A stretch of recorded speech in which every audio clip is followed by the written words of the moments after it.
వందనాలు. నా పేరు షారా. నా మేము ఉండడం తాండూరులో. అయితే ఇప్పుడు విలియం కేరీ మా బాబు.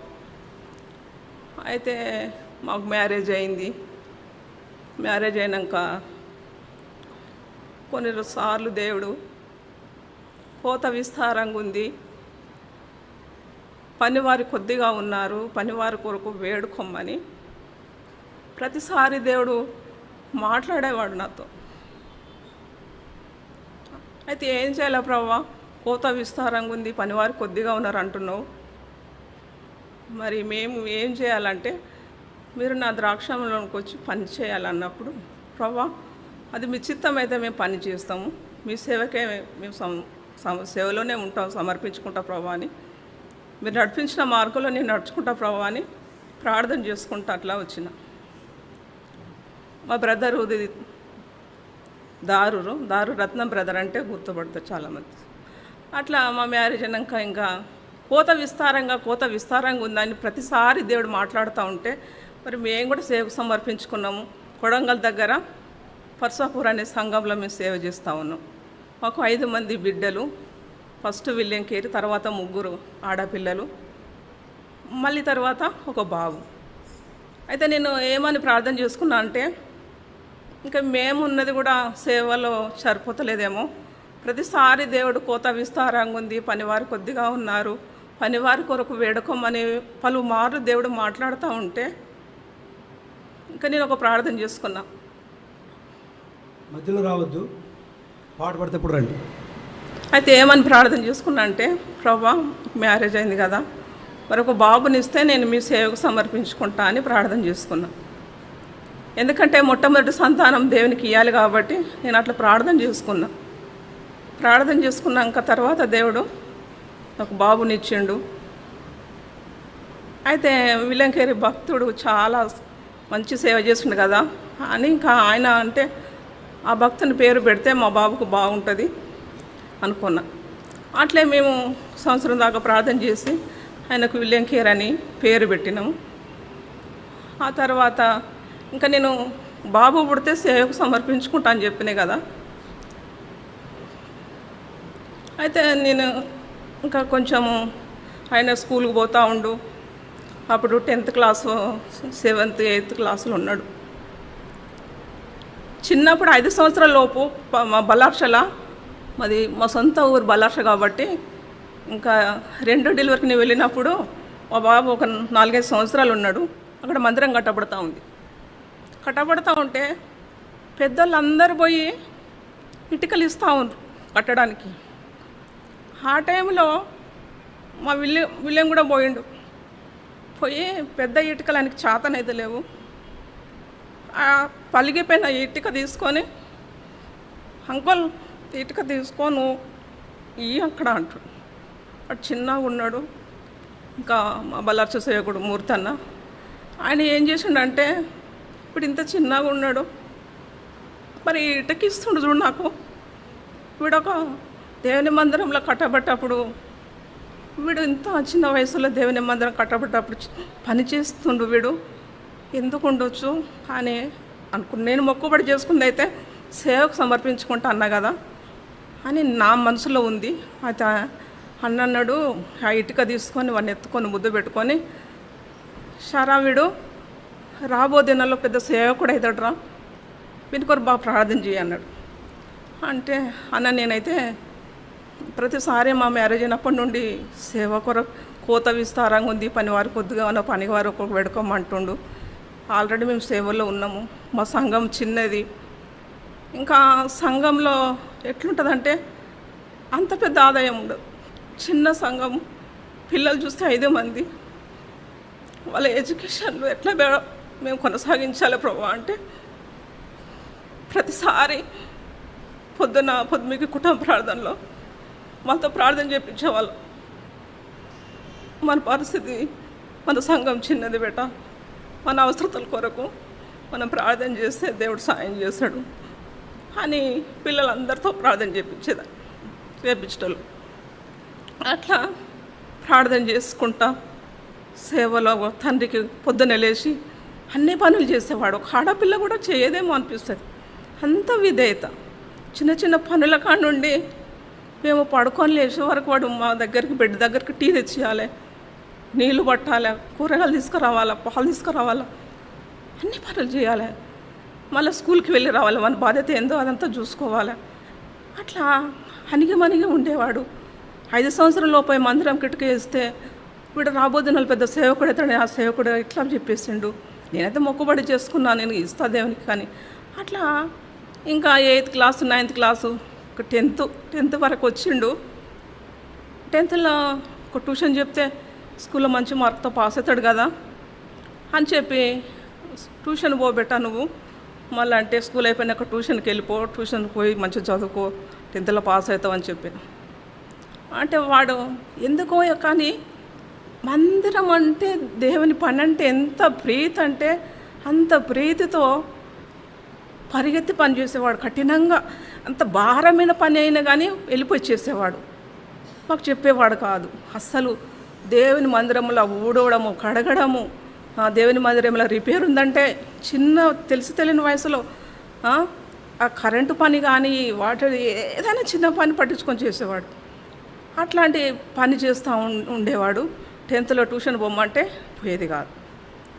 ఇంకా మందిరంలో పని ఉంటే లివింగ్ కోట కట్టబడుతుంది, మేస్త్రి వాళ్ళు వచ్చి పని చేస్తూ ఉండరు. వాళ్ళందరితో పాటు చిన్ననే ఉన్నాడు, పోయి సిమెంట్ పని చేసుకుంటా ఒక కూలి వాళ్ళతో పాటు కూలి వాళ్ళగా పనిచేసేవాడు. మాకు చెప్పేవాడు కాదు. ఏమన్నంటే స్కూల్కి పోయినా అనేవాడు, కానీ నేను మందిరంలో పని చేసినా అనేవాడు కాదు. అయ్యో స్కూల్ ఎగగొట్టి నువ్వు పని ఎందుకు చేసినవరా అని తిడతారేమో అని భయానికి అట్లా చెప్పేవాడే కాదు అసలు వాడు. ఇంకా సాయంత్రం వచ్చి స్నానం చేసుకొని అన్నం తినే టైంకు ఇంకా అన్నం తింటే కారం ఉప్పు తగిలి ఆ చేతులు ఇట్లా రంధ్రాలు పడి అంతా కారం రంధ్రాలు పడి పుండ్లయి ఇట్లా అయిపోయేది చేతులు. ఆ టైంలో అమ్మమ్మ ఈ చేతంతా మంటలేస్తుందమ్మా, నాకు ఈ చేతంతా మంటలేస్తుంది అనేవాడు. ఏమైంది నాన్న, ఏంది అట్లెందుకు పుండ్లు అయినాయి, అట్లేం చేసినావు అంటే చెప్పేవాడు కాదు. మాకు అర్థమయ్యేది ఏంటంటే వీడు స్కూల్కి తక్కువ మందిరం పనులలో ఎక్కువ ఉన్నాడు, సిమెంట్ పని నడుస్తుంది, ఆ పని చేస్తుండు, అందుకని పుండ్లు ఏంటి అంది. పుండ్లు అయితే ఎందుకని కూడా తెలియదు. అట్లాంటి బాధతో దేవుని పని ప్రేమతో పరిగెత్తేవాడు పనులంటే, మందిరం పనులంటే చూసుకోవడానికి. అట్లా మరి పెద్ద అక్కడ సంవత్సరానికి వారానికి ఒక సేవకులు వచ్చేవాళ్ళు. ఆ టైంలో కూడా వాడు చిన్నోడే కదా, ఇంకా పెద్దోళ్ళు ఎవ్వరు లేరు, 3 ఫ్రెండ్స్ లాగా ఉందరు. అయితే వాళ్ళకి జాబులు ఉన్నాయి, ఈయనకు మాత్రం స్కూలు. ఆ టైంలో పెద్ద సేవకులు వచ్చి ఇంకా పరిచర్య చేసి పోయేవాళ్ళు. ఆ టైంలో ఇంకా సంఘంలో సేవకురాలు లేదు కాబట్టి ఆయన ఏం చేయాలి, మరి విలియం అన్నం పెట్టాలి. ఇప్పుడు సంఘ పెద్ద సాక్ష్యం చెప్పి నిలిచిమన్న విలియం అన్నం పెట్టాలి కదా అంటే, అంకుల్ నేను అన్నం వండినా గుడ్లు ఉడకబెట్టినా హోటల్ నుండి ఏదన్నా కర్రీను పెరుగు తెచ్చి సేవకులకు పెడదాం అని చెప్పి పోయి పెరుగు కూరగాయలు పట్టుకొచ్చి ఇష్టమన్న పైసలు ఇస్తే పోయి తీసుకొచ్చి వాళ్ళకి తినబెట్టి పంపించి వచ్చేవాడు. ఒకసారి ఇంకా పెద్ద స్పెషల్ మీటింగ్లు వస్తే ఆ పెద్ద దైవజనుల మధ్యలో వెళ్ళి వాళ్ళకి పరిచర్య చేయాలి, చూసుకోవాలి, మాట్లాడాలి, ఇవన్నీ చేయాలి. ఇప్పుడు ఇంత చిన్నోడు అంత పెద్ద దైవజనులు ఎదుట ఎట్లా పని చేస్తాడు, ఎట్లా పరిచర్య చేస్తాడు, ఏమన్నా మిస్టేక్ అయితే తిడతారు కదా వీళ్ళు, నువ్వు ఎందుకు అట్లా చేస్తావంటే, తిట్టిన పర్వాలేదమ్మా, వాళ్ళు దేవుని సేవకులు, నా మంచి కోరికే తిడతారు, నా మంచి కోరికే గద్దిస్తారు, వాళ్ళు తిట్టడం నాకు తైలాభిషేకం అమ్మ, వాళ్ళు నాకు మంచిదే, కానీ నాకు అట్లా పరిచర్య చేయాలి దేవుని సేవకులకు అని నాకు ఒక అలాంటి ఆలోచన, ఒకలాంటి భారం ఉంటుందమ్మా అని చెప్పి పరిచర్య చేసేవాడు. ఒకసారి జాన్సీవుడు అన్న చిన్న బ్రదరు పెద్ద సేవకుడు వేడి నీళ్ళు తాగుతాడంట. ఆ నీళ్ళు స్నానం చేసుకొని ఫ్రెష్ అప్ అయి వచ్చి ఇంకా తిన్నాడంట. తిని నేను తెచ్చుకున్న వేడి నీళ్ళు అయిపోయినాయి విలియం అని అన్నాడంట. అన్న నేను వేడి చేసి వాటర్ పోసేసిన అందులో, మీకన్నా ముందే నేను పోసేసిన అన్నానంట. నీకు ఎవరు చెప్పిండ్రు అయ్యా నేను ఈ పని చేయమని అన్నాడంట. అంటే లేదు అంకుల్ నేనే చూసి నీళ్ళు పోసేసిన వేడి నీళ్ళు, మీరు తాగే నిమిట్లోనే పోసినా అని చెప్పి బాటిల్ ఇస్తే చాలా సంతోషపడ్డాడంట. ఇంత చిన్నోడవు, నేను అడగక మునిపే నా అవసరం తిరిగి నువ్వు నాకు వేడి వాటర్ ఇచ్చినావు, నీకు ఎంత జ్ఞానమయ్యా, నీకు ఇంత పని చేయాలని అసలు దేవుడే నిన్ను ప్రేరేపిస్తుండేమో, నువ్వు ఒక రాబోదినాలు నువ్వు కూడా ఒక పెద్ద సేవకుడు అవుతావు, పరిస్థితులకు పరిచయం చేసేవారు అలాంటి దైవజనులే అవుతారు, కానీ నీకు అలాంటి మరి ఏర్పాట్లు దేవుని ఏర్పాట్లో ఉన్నవేమో ప్రార్థన చేసుకోమని చెప్పిండట. అట్లా ప్రతిసారి దేవుని పనుల విషయమైన చింత, భారం, బాధ్యత, కానీ ఇంటికాడ అంతే ప్రేమ, ఇంటి పనులు చూసుకోవాలి, దేవుని మందిరం పనులు చూసుకోవాలి, తన స్టడీ చూసుకోవాలి, అన్నిట్ల నమ్మకం, చిన్నది కూడా పొరపాటు పోవద్దు, నమ్మకం తొలగిపోవద్దు, అంత విధేయతతో అంత ప్రేమతో నడుచుకునేవాడు. అయితే ఇంకా నేను 2013లో సేవ కోసం నేను అనుకున్నా కదా ప్రభా, అయితే దేవుడు ఆ సంవత్సరం నాతోని మళ్ళీ నా వాగ్దానం రిపీట్ చేస్తుండు. దేవునికి నీవేది మొక్కుకున్నావో దాన్ని తడువు చేయక ఇచ్చేసేను, దాన్ని తడువు చేయకు, త్వరపడు అంటా ఉండు దేవుడు. ప్రభా నేను మొక్కుకున్నా, నేను మొక్కుబడి నేను చెల్లిస్తా, కానీ ఎక్కడికి పంపాలి, ఏం చేయాలని నాకైతే తెలియదును. దేవా నీ చిత్తం బయలుపరచు. నేనైతే మొక్కుకున్నది ఎక్కడ, దైవజనుడు భక్సింగ్ అన్న అయితే ఎక్కడ సేవ చేసిండో, మా కుమారుని కూడా నేను అక్కడే వదిలిపెట్టాలి ప్రభా. అలాంటి పెద్ద పెద్ద సేవకుల మధ్యలో, దైవజనుల మధ్యలో నా కొడుకు ఒక సేవకుడుగా నిలబడాలి. నేను చేయలేని సేవ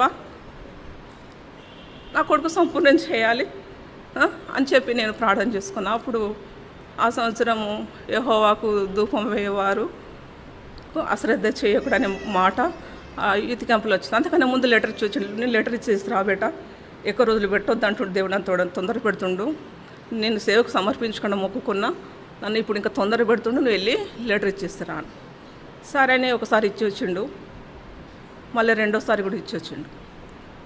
ఇంకా అమ్మ నువ్వు చెప్పినట్టు నేను చేస్తున్నా, నాకు హెబ్రోన్ నుండి ఫోన్ వస్తలేదు, మరి ఇప్పుడు నేను ఏం చేయాలి, వస్తుంది ఫోన్ వస్తుంది, తొందరగానే వస్తుంది, దేవుడు నాతో మాట్లాడుతుండు అని చెప్పి అన్న.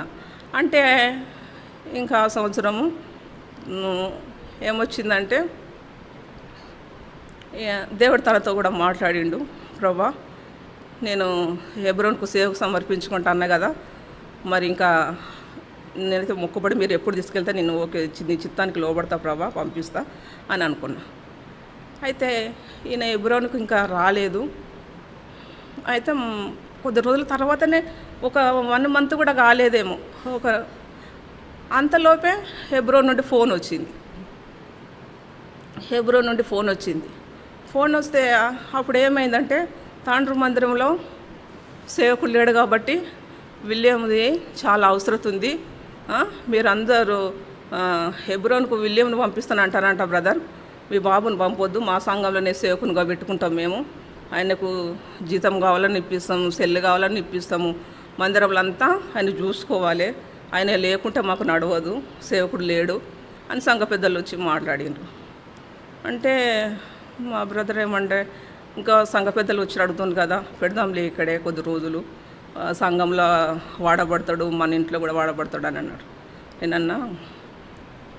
నేను అట్లా కాదు, నేను మొక్కుకున్నది హెబ్రోన్కు, నేను అక్కడనే వదిలిపెడతాను, కానీ ఇక్కడ కాదు, జీతం ఇచ్చినా వద్దు, సెల్ ఇప్పించినా వద్దు, ప్రవక్త తన స్వదేశంలో వర్ధిల్లడని వాక్యం ఉంది అని చెప్పేసి మళ్ళీ ఫోన్ వచ్చింది కదా, పంపించాలంటే ఇంకా ఆటంకాలు వచ్చేసినాయి, ఎంత బలంగా ఆటంకాలు వచ్చినాయంటే వద్దు, సొంత వాళ్ళ డాడీ కూడా ఒప్పుకుంటలేడు.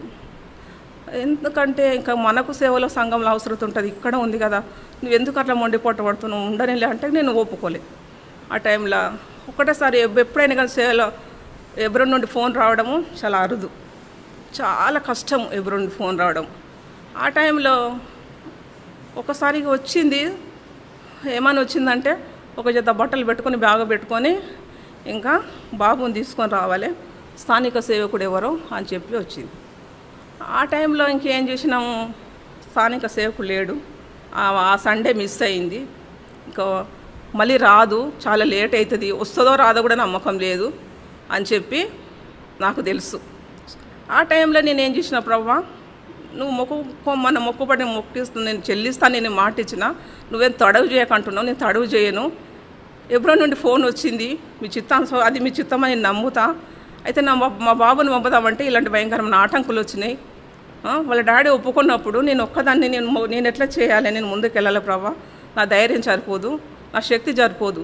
ఒకవేళ నువ్వు తనని ఏర్పాటు చేసుకున్నావు, సేవకు పిలిచినావు కదా, ఈ టైంలో నువ్వు ఇప్పుడు ఏం చేయాలంటే వాళ్ళ డాడీ మనసు కూడా మార్చాలి, సంఘం కూడా ఒప్పుకోవాలి ప్రభా, అది నీ చిత్తం అని చెప్పి రెండోసారి కూడా నాకు హెబ్రోన్ నుండి ఫోన్ రావాలి. ఈ వారం మిస్ అయినా మళ్ళీ వచ్చే శనివారం వరకు మళ్ళీ ఫోన్ రావాలి ప్రభా అని చెప్పి ప్రార్థన చేసుకున్నా. ప్రార్థన చేసుకుంటే ఒక దిక్కు దేవుడు ఏమంటుండు, ధైర్యంగా ఉండు, నీ ఆలోచనలన్నీ సఫలం చేస్తా, నా చిత్తం అంతా నేను నా అబ్రాంకు దాచలేదు కదా, అట్లా నేను నీతో నెరవేరుస్తా అని చెప్పి దేవుడు మాట్లాడుతూ ఉండు.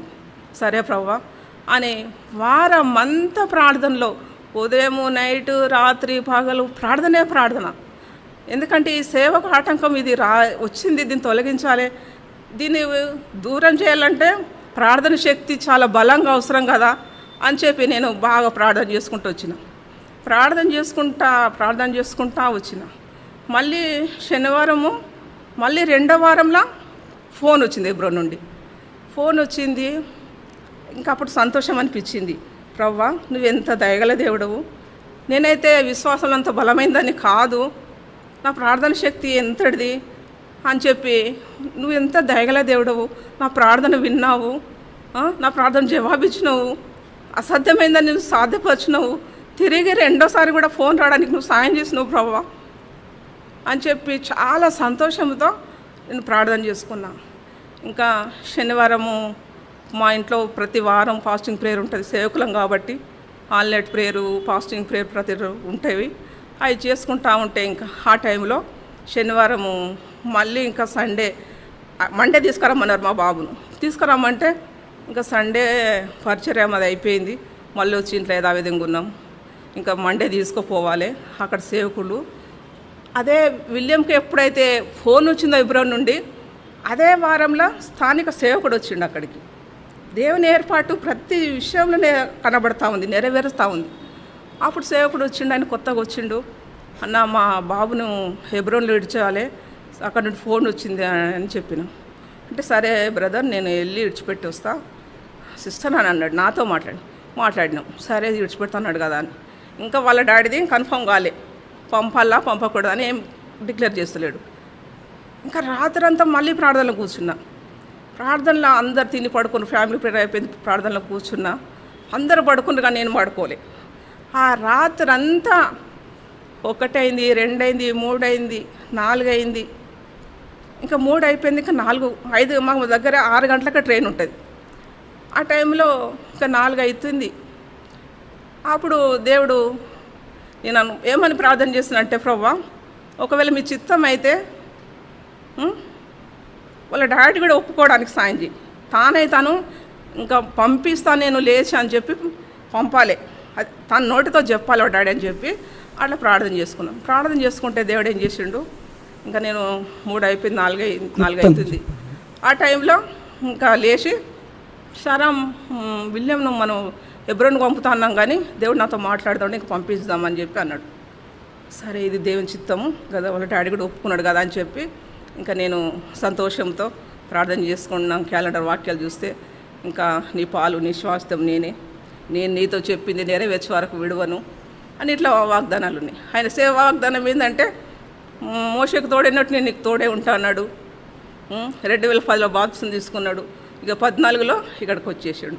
ఆ టైంలో వచ్చినప్పుడు పెద్ద సాంసన్ లేడు, సువార్త టీంలో ఉన్నట్ట ఎలియాజర్ అని ఉండే. ఆ టైంలో దారురత్న బ్రదర్ అంటే సేవలో సువార్తలో వాళ్ళ డాడీ తిరిగిండు కాబట్టి పరిచయము. ఆ టైంలో దారురత్నం బ్రదర్ కొడుకువా నువ్వు, విలియం నువ్వు ఉండు, అన్న లేడుగా నువ్వు ఉండు, నువ్వు వచ్చినాక మాట్లాడి పెట్టిస్తాం అని చెప్పి ఒప్పుకొని పెట్టేసుకున్నాడు. అప్పుడు సేవలో ఇక్కడ 7 సంవత్సరాలు ఉన్నాడు.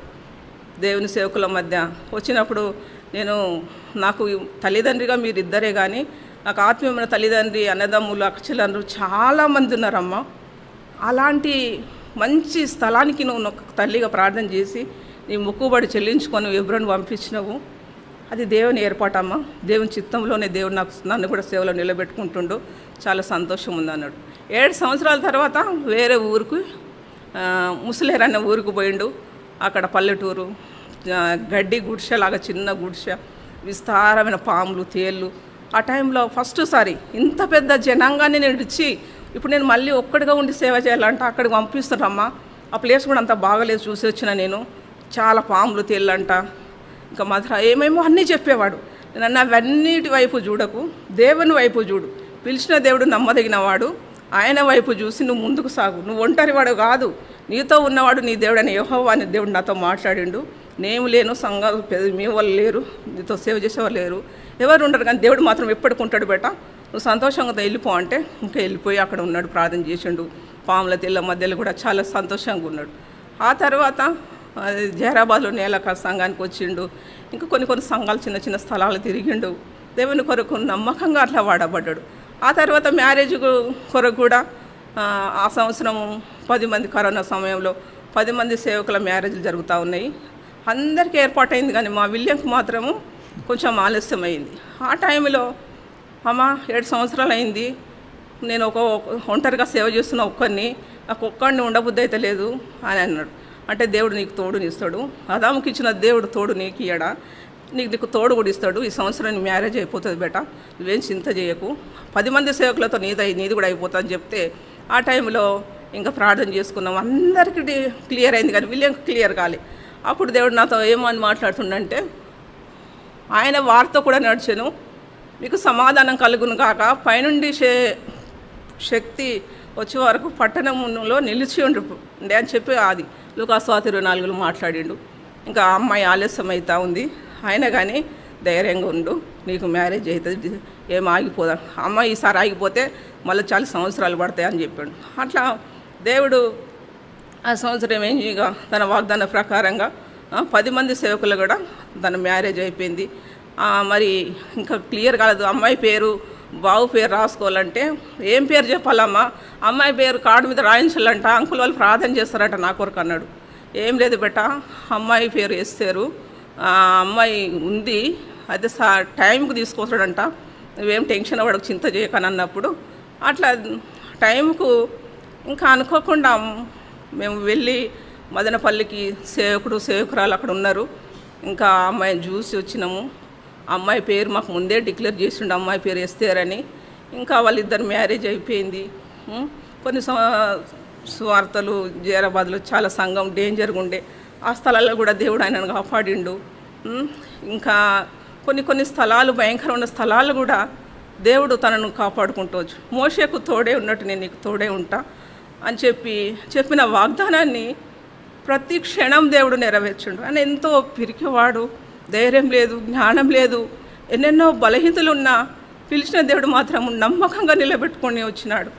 అట్లా తన భార్య పిల్లలు కూడా చిన్నగా ఉన్నారు, మా కోడలు మా మనుమలు కూడా వారి ఆదరణ కొరకు ప్రార్థించండి. ఆయన వాగ్దానం ఏందంటే, సంవత్సరము నేను నిన్ను మర్చిపోజాలను అని వాగ్దానం వచ్చింది.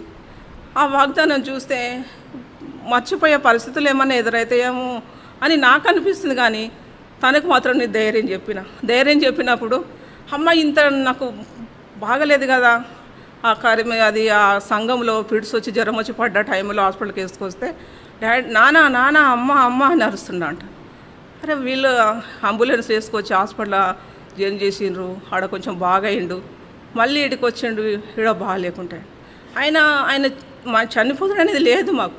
దేవుడు ఆయనను సజీవంగానే బ్రతికించి ఆరోగ్యం ఇచ్చి తన సేవలో నిలబెట్టుకుంటాడని ఆశ ఉంది. మా సొంత భాగంలో ఏమని మాట్లాడుతుండు, దావీదుతో నేను ఇచ్చిన మాట నేను అబద్ధం ఆడను, ఆ సేవకుడైన దావీదు నేను ఆదుకుంటా, ఆయన కంటే ముందు నేను శూరునిగా పరిగెత్తుతున్నా, ఆయనతో నేను ఉంటా, నువ్వు భయపడకుండా ఉండు, కానీ ఈ పరిస్థితి వస్తుంది నేను తీసుకుంటున్నా అనేది ఏది ఒక్కటి డిక్లేర్ చేయలే. కానీ దేవుడు తన చిత్తమైందేమో తీసుకున్నాడు. కానీ అయితే ప్రతి విషయంలో దేవుని చిత్తానికి తను లోబడిండు, విధేయత చూపించుండు, ప్రేమ చూపించుండు. దేవుని దయదు మనుషుల జ్ఞానమందు వయసునందు ఎదిగిండు అన్నట్టుగా అన్ని రకాలుగా దేవుని సంతోషపెట్టాలి అని చెప్పి ఎంత ఆశపడి దేవుని సేవలో పరిగెత్తిండంటే ఇంకా అది నేను చెప్పుకోలేను. అట్లా ఆ దేవుడు తన సేవలో ఇంతవరకు తోడుగా ఉన్నాడు. అయితే తన చిత్తమైందేమో తన మహిమలో తీర్చుకున్నాడు. ఒక దినం దేవునిని నా కుమారి నేను అక్కడ చూస్తానే నిరీక్షణ కూడా ఇచ్చిండు. నాకు బీపీ షుగరు ఈ వార్తలు వింటే నేను తట్టుకోలేమని భయం ఉంది, కానీ దేవుడు మాత్రము నన్ను ధైర్యంగా బలంగా నిలబెట్టిండు. ఇంకా 3 కుమార్తెలు ఉన్నారు. అమ్మ వాళ్ళ మ్యారేజ్ నేనే చేసి నిలబడి చేస్తామ్మా, నేను ఒక హెబ్రోన్ సేవకునమ్మా అని చెప్పి గర్వకారణంగా సంతోషంగా చెప్పి మాట్లాడేవాడు. అయితే ఈనాడు తను లేడు. తన లోటు దేవుడు తీర్చాలి. ముఖ్యంగా తన భార్య బిడ్డలు చిన్నగా ఉన్నారు. వారి ఆదరణ కొరకు, మా కుటుంబ క్షేమం కొరకు మీరందరూ ప్రార్థించాలి.